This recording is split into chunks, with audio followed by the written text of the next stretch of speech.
A long time before, the first day we remember. Way before there were any Decembers. Before there was Christmas. Before there were children. Before there were endings. Before all beginnings. The ancient first father began his long walking. The unending way through his infinite ocean.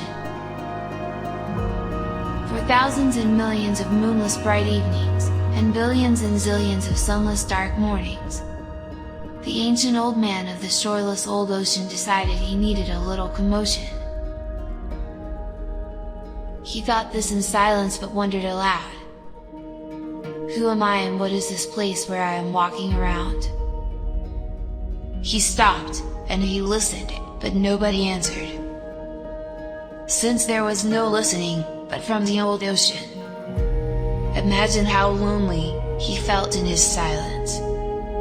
Alone in the ocean and no one to cry to, or laugh with, or sing to, and no one to sigh to, no one to visit, and no one to see to, no one to argue and none to agree to, no one you see, he had no company.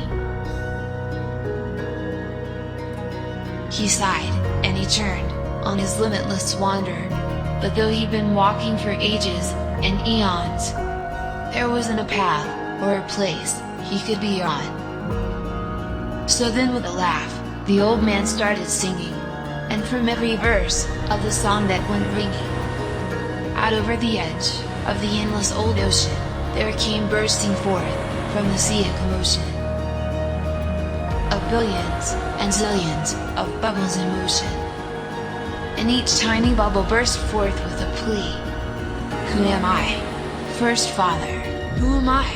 Name me.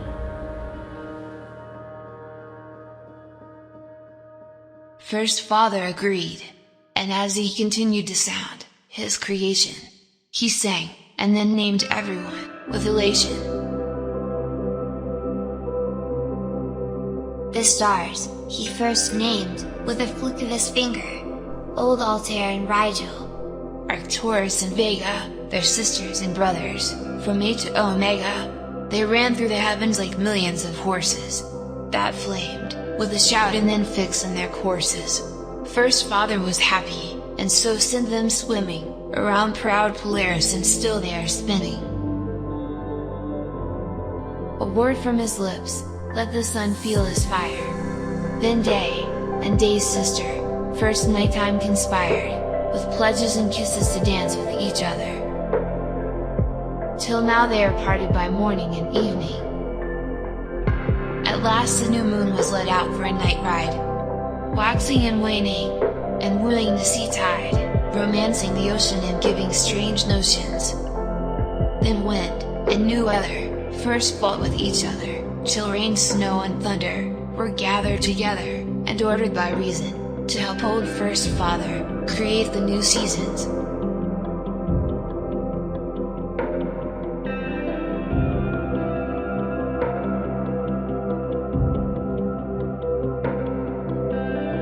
He names them, the plants and the animals each, until every last bubble burst forth from the breach, but for one lonely bubble that let out a screech. Not any old name, I just want to be me. Now that's something new, Old First Father exclaimed, and he stopped there and sat on a stone he had named, and wondered at what this new bubble could be. His eyes opened wide to the new made creation, and scanned the horizon for one explanation that might just excuse such an odd situation. An ornery bubble that had to be me. Just what is your meaning? Demanded First Father. There's owl and coyote and badger and otter. There's porpoise, and lion, and zebra, and beaver, and though you're not these, I'll adjust if you please. The odd little bubble just let out a sneeze. I'll bet you were thinking of being a creeper, or maybe a tulip, or one tiny parsnip.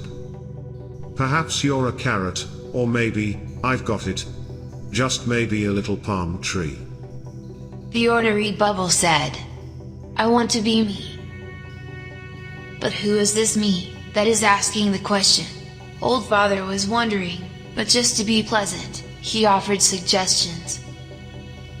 Well, I have been thinking you might make a lizard, or maybe a chicken, if you've got a gizzard. Or if you would soar, then let's make you an eagle, a cockroach, or snake, or perhaps you're a beagle. Aha! Something smaller, a tick or a flea. The Ornery Bubble said, "I want to be me," There is something odd here, remarked Old First Father. and though it's no bother to let you be free, I wasn't expecting a son or a daughter, but somehow the fact is you sound just like me.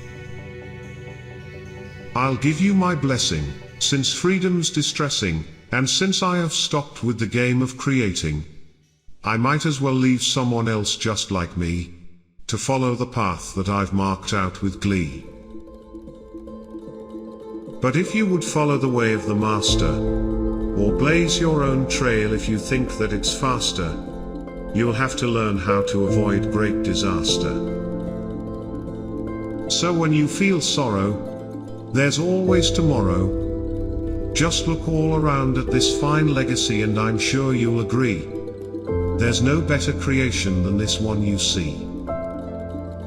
The Ornery Bubble said, "Is it for me?" First Father was startled but had to agree, though he hoped that the bubble would live there in peace, recalling all bubbles were as if you please. Remember, He said, as he left the strange bubble. be happy to live in this place with my pleasure. And one final word, what I made is my treasure.